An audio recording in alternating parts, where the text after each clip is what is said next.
Sung Jinwoo is here on Jeju Island, and not a moment too soon. Unfortunately, we're not getting the kind of cliffhanger I was hoping for, but we are getting a cliffhanger, so I'll take what I can get. Beru beat Ryushi Goto's ass so bad, they shut down the broadcast, like the Tesla autopilot feature right before a crash. Also, as we'll see later, Beru only cuts the heads off of opponents he deems to be trash. Juhee and Song Cheol are both watching from the shore, and Chairman Go is in his office, only worried about the health of his beloved hunters. You know what? Bro's really Professor Xavier on like TRT and, with the use of his legs. Okay. In Twitch headquarters, they're receiving record phone calls to resume the broadcast, but the A-rank cameraman's Walkman is still messed up. Something is still interfering with the signal. Now, as soon as Jinwoo hears that, he sicks his boys on the ants and they start putting in work. Iron crowd taunts, and Igris hits the front line, slicing through every ant in his path. Tusk is showing off some off-menu spells, and the surviving S-rank hunters are flabbergasted. While his minions are packing up ants left and right, like they're working at an Amazon fulfillment center, Jinwoo tends to everyone's wounds. He really wants to skip to Cha, but, he decides to play it cool. But when he does get to Cha, it turns out the weapons-grade Hawaiian punch he made everybody drink won't work on her. Her hit points are simply too low. And as soon as Jinwoo realizes they have to get out of there because he can't treat her, more ants show up to ruin the fun. Away. Chairman Go busts into his situation room, demanding information on his beloved hunters. No one knows anything. And the Twitch stream was abruptly ended when they accidentally broadcast a big black ant scene. What? Completely uncensored, which is illegal in Japan. Bro, what are you talking about, man? I'm leaving this in. I'm leaving it in. Communications of all kind are still down. And Chairman Go wishes he hadn't lost a step and was able to stand shoulder to shoulder with his countrymen.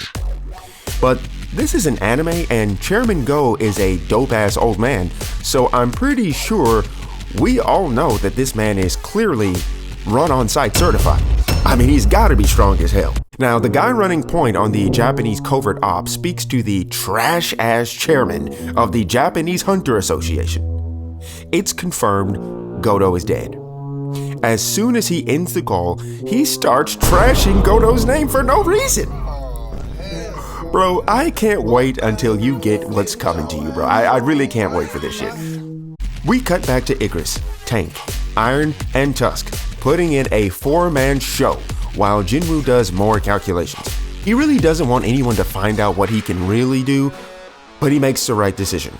Getting out is more important than anonymity. He gets ready to cast Monster Reborn on the fallen ant carcasses.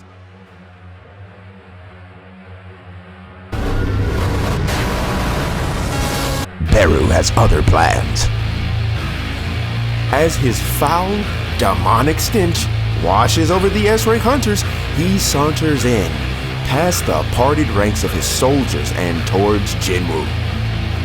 He lets out another cry, but this time of boredom. That was so unsatisfying for him. He's become a victim of his own success. But right now, Jinwoo wants to hit something as hard as he can. So he steps forward, walking up to Beru to engage in an aura farm-off. And Buddy's got on the LL Bean Spring Collection with the limited edition high top Earth Tone Hunter 11s, baby. Yeah, it is a clean fit.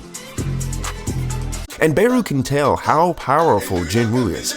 So he screams in his face to establish dominance.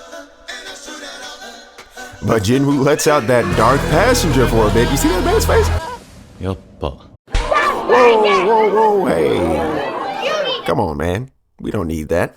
But while Jinwoo is being racist against bugs, the feed gets re-established and they begin broadcasting the fight.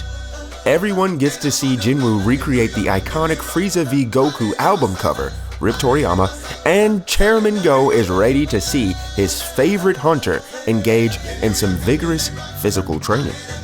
That joke only works if you've seen Daddy Leveland. And we get shots of everyone finally about to find out that Jinwoo really is him. And speaking of finding out, Jinwoo finds out why Chael Sonnen doesn't let people get too close. Because Beru sneaks in with a nasty right hand. And he immediately starts talking shit. But Jinwoo stands up, doesn't say a word, and spits. Got another one in He there. grabs him with the ruler's hand, slamming him down before rocking the shit. And Beru is absolutely confounded, aghast, flabbergasted. Buddy got hit so hard, he got stuck in the Neo in bullet time pose. Beru comes back with a double axe fist. Jinwoo blocks that shit and invests in the body early. Bro is trying to break him down for the later rounds. And Beru is headhunting, so he cracks this man again with another punch. And now they're just trading hands, baby. But Beru realizes he's being pushed back right before he gets Dempsey rolled into a nasty body punch that sends him flying back across the cage floor. But Beru is a special grade Draymond Green level crash out, a Latrell Sprewell class calamity. He's not done throwing hands, and neither is Jinwoo, so they just start swinging. And again, it looks like Jinwoo's getting the better of him until Beru cuts him, poisoning his blood and sending Jinwoo to his knees. And once he has determined Jinwoo to be weak, to be not worth his time, he adds his head to his collection. We cut to this deceitful, disrespectful, and dishonorable ass Ningen again, who's having a meltdown over his failed colonizer plans. Bro, haven't y'all had enough of fucking Korea over? Clearly not. Because once he realizes Beru is back where the Korean hunters are, he once again wants to leave them for dead. And then kill Beru using the secondary strike team. No, seriously, bro, like you're going to get yours for sure, okay? Karma's coming for your ass. Great Value Sakamoto Days Assassin, Incel Mask, and Yakuza Girl, the last remaining members of the Japanese strike team, heard the orders, but Sakamoto Days Assassin understands this is not a fight they're going to be able to win. Also, remember when I said he added Jinwoo's head to his collection? Psych! Jinwoo has grabbed this man's wrist and proceeds to hit Beru with the nastiest gut check I've seen since Piccolo and Android 17. He folds Beru like freshly dried laundry, cracking his exoskeleton. Beru gets up, watching as the system gives Jinwoo a juice cleanse and purges the harmful toxins from his skin. Cha Hae-in needs medical help immediately, and Jinwoo needs to end this as quickly as possible. Beru escapes the attack. Poison ineffective, sneaking ineffective, the only option is to get stronger, to transform. So he goes through a metamorphosis, turning into a leaner, meaner, more scissor hands version of himself, like a demonic Grimjow from Bleach. Jinwoo summons Baran's lightning daggers, and they just start brawling. You can learn more about these lightning daggers in this episode. Clear out the back. Get all the security. These boys are about to bring the mountain down. Sick-ass choreography, fantastic shots. They're cooking! Jinwoo has speed comparable to Beru, and he's only getting faster. They continue running a legendary fade. At a speed so high, Baekhyunho's eyes are about to be permanently crossed, trying to keep up. Jinwoo hits Beru with the nastiest Ip Man air combo while his daggers are falling through the sky. They fall, and he catches the daggers before slicing this man up. And then Beru gets hit with absolutely hellacious after impacts. But Beru ain't the Ant King for nothing. He comes back, trying to crush Jinwoo, who clearly isn't ready to send out the bench players. You know, this isn't over yet. And every single still I took is just pure cinema, artwork. These animators were cooking. Not just the level of animation, not just the shot compositions, but the perspective. All of it is fantastic. I love it. And Beru tries to take his eye out. Jinwoo stops this man's music. Okay, I put the music in, but he stopped it. He has a new move. Fatal Strike has evolved into a skill called mutilation. He shreds Beru like the 3-cheese blend I top my tacos with. And Beru just can't catch a break. Like, bro, I know your power is assholes, but goddamn. Beru finally understands that he is not Conquest, and that this is in fact yet another reverse boss fight. But it's one of those ones you're not supposed to win, under any conditions. Just survive until the next cutscene, except the next cutscene is you getting shredded again. Beru regenerates after Jinwoo hits level 1000 on Fruit Ninja, and he also puts up a huge ice wall in a nice callback to the last episode. But Jinwoo doesn't play around like Invincible. We don't let nightmare creatures escape, and he activates his Hall of Fame Chase Down Artist badge and gets into a high-speed chase with Beru. Beru tries to escape out of the anthill, but Jinwoo has already cut him off, and he comes down with a double dagger decapitation drive and shreds Beru like the documents I'm hiding from the IRS, driving him back down to the cave floor. And when the dust settles, we see Beru looking like an unburnt Anakin Skywalker. Bro is in bad shape, okay? I'm gonna be honest with you. Now, he has that near-death crash out, the cornered animal kind, and tries to activate his ant minions, who've been watching the Duel of Kings. But Jinwoo was just waiting to let his boys off the leash. They've been in his shadow, listening to DMX the entire time, and they are ready to knuckle up.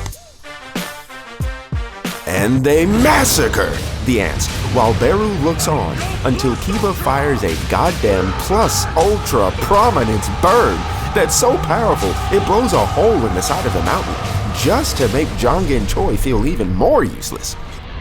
And Beru knows now is the time to run. He's fighting a Blue Eyes Korean dragon, and they have a premium subscription to Crunchyroll, so I know he's seen season 2 of JJK, and Jinwoo is starting to look a hell of a lot like Yuji Itadori, okay? He has to run to live. Somebody set his life difficulty to lethal plus, and he's just not ready for that kind of challenge. Jinwoo has other plans.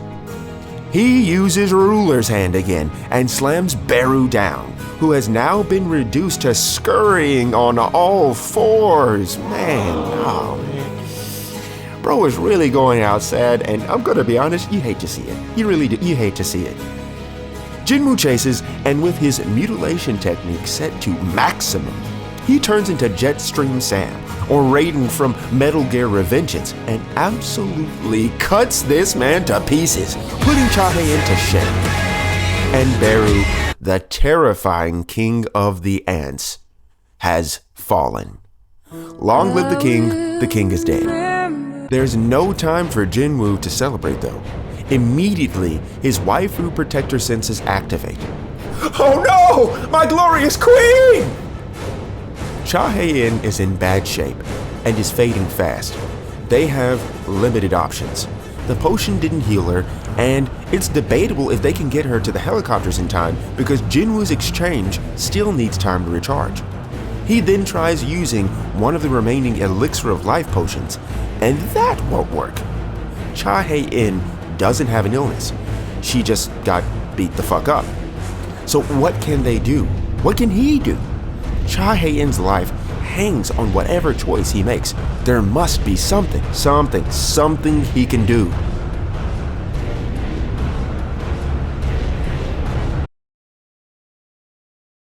Based episode, based Beru, just based. Everything is based everything. It was a great fight. Jeju Island has absolutely delivered. Luckily, I took a peek and there's one episode left. I actually thought, it was ended here. So I'll be cutting a single word out of the script to avoid spoilers for anyone who actually makes it to the end of my videos. And you know what? If you are here, thank you so much for watching, commenting, liking, subscribing. I truly appreciate it. It legit warms my heart, like seriously.